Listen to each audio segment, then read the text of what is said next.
Hi everybody, it's Linda. Welcome back to Tips for You.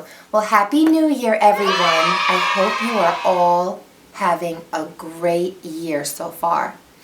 So in this video, I wanted to give you a New Year's tip, and it's going to be about work-life balance. It's usually diet, right, and exercise, but I think this is really important because we all can get very unbalanced in our lives very easily, focusing on one aspect of our lives too much. And when you do that, you often neglect other aspects of your life and you fall out of balance. And when you're out of balance, that's when problems begin with anxiety and stress and depression, weight gain, health issues. So you want to try to strive to be in balance, just like your body strives to be in balance all the time by constantly adjusting and fixing itself depending on its environment and the food intake, etc. So it's of course good for us to balance the external things as well. So if you're somebody who right now is listening to this and thinking, okay, you've got my attention, and yes, perhaps my job is the problem where I'm having a work-life balance issue, which is very common for everyone. I think you wrestle with this a lot when you're in your 20s and you're just starting out in your career. We've all put enormous amounts of time and education and things into it that we want to just, get as much out of it as possible. We throw our whole lives into our jobs and into our work, often losing ourselves in the process and being taken advantage of and overworked, and it's not a healthy way to be. And it can't go on very long because eventually it does catch up with you. So, you start having these kinds of problems with your health and, with your moods, and you start to realize that that's just a symptom of what's really going on. And what's going on is that you're out of balance, that you're focusing all of your time and effort in one area of your life, that you are working too much. It's very difficult to stay focused like that for extensive hours every single day, only to get up the next day and do it all again. You don't owe your job that much of yourself. And I know all about passion and following your dreams and working hard towards your goals. But, there has to be some checks and balances in that as well. That way you can deal with the failures if they come along while you're reaching your goals. And hopefully they'll be minimal, but they're always going to be there. Just remember to stop for a minute and take a break. You are not all about your job. You are not all about your work. There's more to you than that. You're a sensitive person. You require sleep. You require the proper nutrition. You require some downtime, some time to relax your mind. You actually require some entertainment and some time spent with others. And I don't mean social media, I mean human beings. So if I'm painting a picture and you're not seeing yourself somehow experiencing all those things, but you see yourself, doing your job and running from one thing to the next and at your desk all the time and having no time for exercise and no time to watch a movie or do anything because you're working so hard, then you need to step back for a minute. Stress and anxiety are a huge problem right now in our society. Part of the problem is inherent in the age in which we live. Information comes at us faster than ever before in history. Our brains get bombarded with so much information so quickly that it can't process it all continually and needs a break periodically.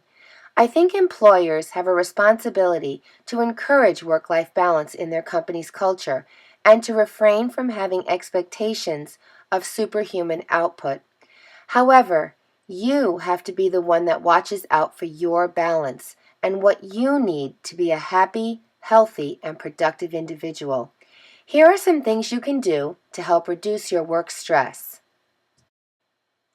Number 1, set manageable goals each day. Feeling a sense of accomplishment and control over your work helps you be less stressed.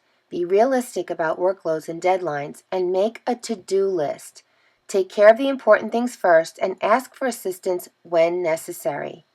Number 2, be efficient with your time at work. Don't procrastinate. It just makes things appear more difficult. When you're faced with a big project at work or at home, Start by dividing it into smaller tasks. Then complete one at a time before moving on to the next.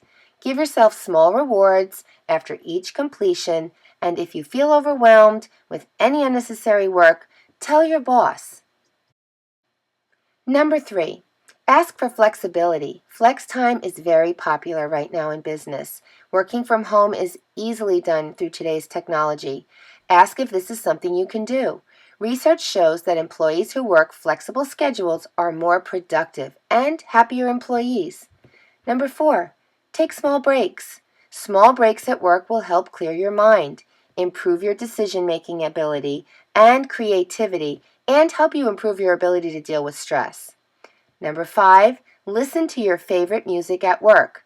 It's no secret that music helps you concentrate better, reduces stress and anxiety, and helps you be more creative. There are many studies that show the benefits of music in everyday life, including lowering your blood pressure. But be sure to wear headphones because you don't want to distract others. And number 6, communicate effectively. This is so important. Be honest with your coworkers or your boss when there's a problem at work. But don't just complain. Offer practical alternatives or solutions. And finally, remember, nobody is perfect. Just do the best you can. That will help alleviate a lot of pressure you put on yourself. And when you get home from work, unplug and relax. You need to have some personal time away from computers and cell phones and email. And remember to exercise because it helps relieve stress. I know it's very easy to fall into a pattern of thinking where you say, okay, I've got to get this done, and when I get this done, then I'll relax. Okay, I've got to get this done, and as soon as I get all that, and once I get through this, then I'll do this that I really want to do. Then I'll go exercise, and I'll join a gym, and I'll go walking more, and and then you push it into the future, and you keep pushing it into the future, and ultimately time goes by, and you never get there. And in the meantime, you're losing pieces of yourself. You're losing pieces of who you are, your spirit of what makes you yourself. You need to try to tip that balance, continually adjusting yourself, not just waiting till a point in time where all of a sudden now you can enjoy yourself, because by that time you might have forgotten how to enjoy yourself. You might find yourself with no friends, everyone's moved on, and your interests have all fallen by the wayside. And guess what? Life gets busier as you get older. The more and more things you own, the higher you get on the corporate ladder, the more responsibility you take on, the more children you have, the more houses you have, the more cars, the more things, the busier you get, because now you're maintaining a whole bunch of things. So I always like to say, keep it simple and keep it lean. And try not to have too many things that you have to maintain and take care of. And yes, it's always fun to buy all these things, but it just means more time and more maintenance. So I want you to sit down tonight. I want you to make a list of the time that you spend in a pie chart and divide it up between work, exercise, friends, time to go to the store to buy good food so you can eat healthy and that you're not eating on the run every minute and your diet's being compromised, and really take a good look at what's going on and what you want out of life, truly want out of life. And I'm sure you're going to say, I want it all, right? I want the great job, I want the great boyfriend or husband someday or now, I want the kids, the house, the whole picture. Well, then you better start kind of working your life in that direction, because that's all going to take some time and some effort. It's not going to fall into your lap. You have to be accessible to that. So if you are working and sitting at your desk every day and burning the midnight oil, then you don't leave a lot of time, extra time in your life to spend trying to pursue those other dreams. And if you are lucky enough to have all those other things in your life already, but you're not spending enough time with your wife or your husband or your children because you're stressed out and overworked, and maybe whatever time you are giving these people at the end of the day is, leftovers kind of your personality, and your patience is waning thin, then I think you need to think about dialing it back and what's important and your priorities, because these things need attention as well. And I'm not saying this to overwhelm you. I'm saying it so that you realize that in order to balance everything, you have to not take on so much. You have to make choices where sometimes you make sacrifices. And you can't do everything you want to do for a certain period of time, maybe. It doesn't have to be that way forever. Maybe while your children are real small, you have to adjust your work schedule to a certain amount of hours. But the point is that you make the adjustments as you see fit, and you don't try to barrel through them, keeping rigid and focused like you always were when something isn't working for you.